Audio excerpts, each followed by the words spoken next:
मुख्यमंत्री अशोक गहलोत देश कार्यकाल का आखिरी बजट 10 तारीख को पेश करने वाले हैं। मेरे साथ हैं डॉक्टर बी डी कल्ला, शिक्षा मंत्री राजस्थान सरकार। उनसे जानते हैं इस बार बजट में क्या खास हो सकता है। इस कार्यकाल का जो है, इस हमारी गवर्नमेंट का जो है ये बजट है 5वां।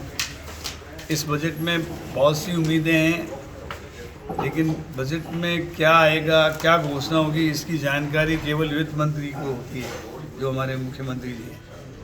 हमने कल कैबिनेट ने उसको अप्रूव किया, तो आप जानते हैं कि उसको कोई देख नहीं सकता। जब बजट आएगा उससे 1 घंटे पहले कैबिनेट की मीटिंग होगी, उसमें सबसे पहले कैबिनेट को ये बताया जाएगा कि उसके साइलेंट पॉइंट्स क्या हैं। तो कुल मिलाकर के बजट के बारे में हम यही ध्यान रख सकते हैं कि हर जिले का ध्यान रखा जाएगा, हर विधानसभा क्षेत्र में कुछ न कुछ होगा, ऐसा मैं उम्मीद करके चलता हूँ। और बजट बहुत अच्छा आएगा, जिसमें बचत, विकास, राहत, ये सब सम्मिलित होंगी। जिस तरीके से चर्चा है कि अशोक गहलोत ने सभी विधायकों को 3 डिमांड्स के लिए कहा था, बीकानेर से तो काफ़ी मैंने 3 नहीं, कम से कम 10 से ज़्यादा डिमांड्स भेजी हैं। मुझे उम्मीद है कि वो 100% पूरी हो जाएगी। क्या क्या डिमांड्स की? वो नहीं बता सकता, बजट गुप्त होता है ना, गुप्त होता है। आप थोड़ा इंतजार करिए। मैं एक बार विधानसभा में जा रहा था, उस दिन बजट आ रहा था। हरदेव जी जोशी चीफ मिनिस्टर थे, मेरे साथ ललित जी आजाद और मूलचंद जी पारिक साथ थे। मैंने कहा आज बीकानेर के बारे में बहुत बड़ा अनाउंसमेंट होगा। उन्होंने कहा बता, तो मैंने कहा बताने से आपको मज़ा नहीं आएगा, थोड़ा इंतजार करो। उस समय 10:30 बजे थे। 11 बजे वो हमारे साथ विधानसभा में चले, और 11:15 बजे जब अनाउंसमेंट हुआ कि बीकानेर में यूनिवर्सिटी खोली जाएगी, तो खड़े हो गए एकदम। तो मार्शल ने आके कहा यहाँ खड़े नहीं हो सकते, ताली नहीं बजा सकते, अब विराज जाओ। तो इसलिए बजट को थोड़ा पर्दे में रहने। इस बार भी खड़े होने जैसा आएगा क्या बजट? बीकानेर बिल्कुल आएगा, निश्चित रूप से आएगा। पिछली बार भी आपने देखा होगा कि dairy science college, public health and science college, Ayurvedic college, 3 college Bikaner को एक साथ मिले। जो आप देखिए, जिस समय आज़ादी के तुरंत बाद बीकानेर में दूध बहुत ज़्यादा होता था, उदयपुर में उसके मुकाबले में दूध नगण्य था, लेकिन डेयरी साइंस कॉलेज वहाँ खुली। मैंने कितने वर्षों की लड़ाई के बाद ये डेयरी साइंस कॉलेज बीकानेर में खुला, मेरा जीव जानता है। अब दूध का जिक्र कर रहे हैं, स्कूलों में जो दूध की व्यवस्था है आपके विभाग की है। वासुदेव देवनानी है जो फार्मर पिछले शिक्षा मंत्री थे, उन्होंने ये कहा कि दूध 2 दिन मिल रहा है, 6 दिन की बात है। उन्होंने दूध दिया ही नहीं।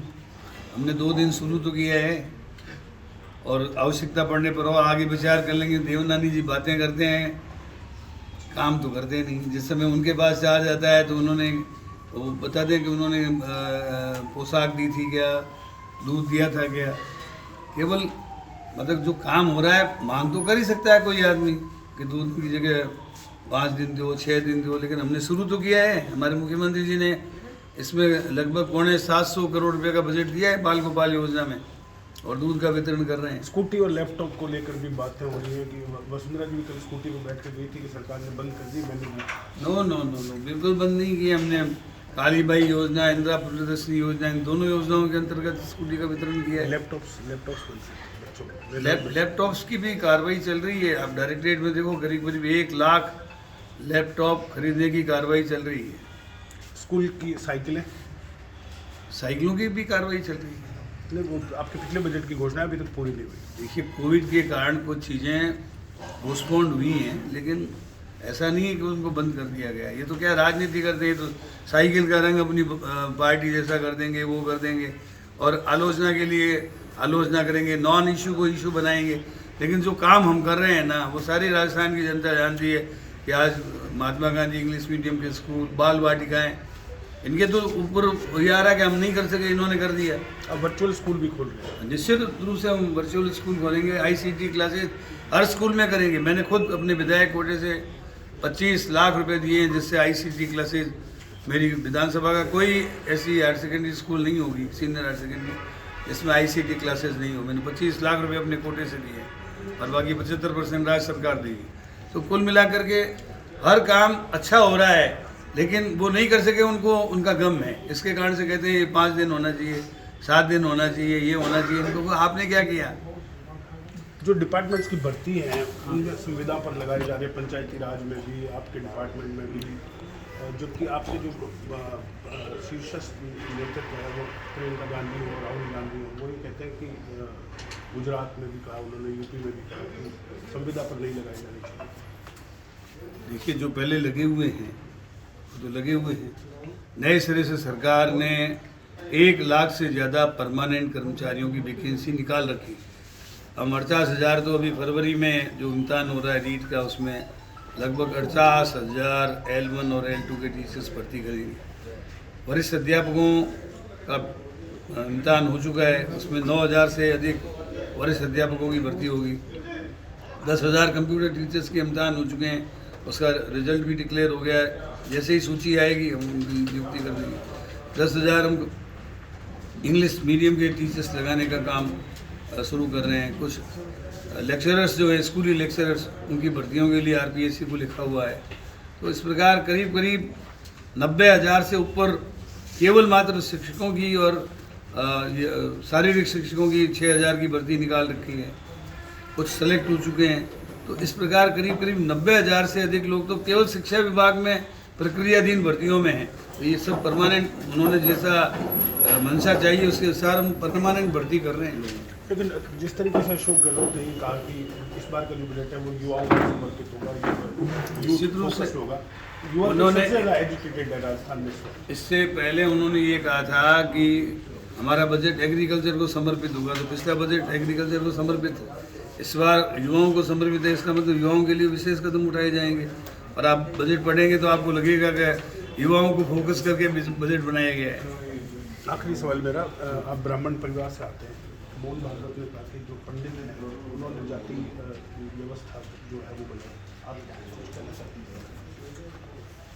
देखिए, मोहन भागवत जी वगैरह, ये तो इनका काम ही ये है कि ये कभी जाति के नाम से, कभी धर्म के नाम से, कभी प्रांत के नाम से, कभी भाषा के नाम से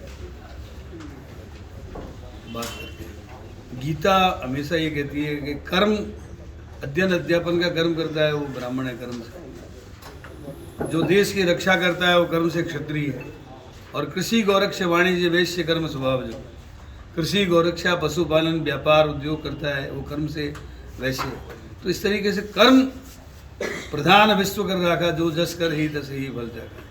कर्म जो है वो महत्वपूर्ण है। बाकी जो है ब्राह्मणों ने जाति प्रथा बनाई, किसने बनाई, क्या बनाई, इस विगत में मैं नहीं जाना चाहता। लेकिन सवाल इस बात का है कि लोकतंत्र में सब समान है। संविधान ने सबको मूल अधिकार दिए हैं, सबके कर्तव्य हैं। तो हमको, अभी राहुल जी ने क्या कहा था, जोड़ो जोड़ो भारत जोड़ो, नफरत छोड़ो भारत जोड़ो। यदि सब मिलकर 36 कौमों ने मिलकर देश को आज़ाद किया, कराया, उनको सबको मिलकर के ही इस देश के लोकतंत्र की रक्षा करनी है। धन्यवाद। तो ये थे डॉक्टर BD कल्ला, जो पूरी तरह से आशान्वित हैं कि इस बार का बजट जो मुख्यमंत्री का कहना है कि युवाओं पर फोकस होगा, बीकानेर के लिए इस बजट बोलना नहीं पड़ता है, लेकिन काफ़ी उम्मीदें हैं। कल्ला जी कह रहे हैं कि ये बजट बीकानेर की उम्मीदों पर खरा उतरेगा। कैमरा पर्सन धीरज जोशी के साथ अपरनेश गोस्वामी, राजस्थान तक, बीकानेर।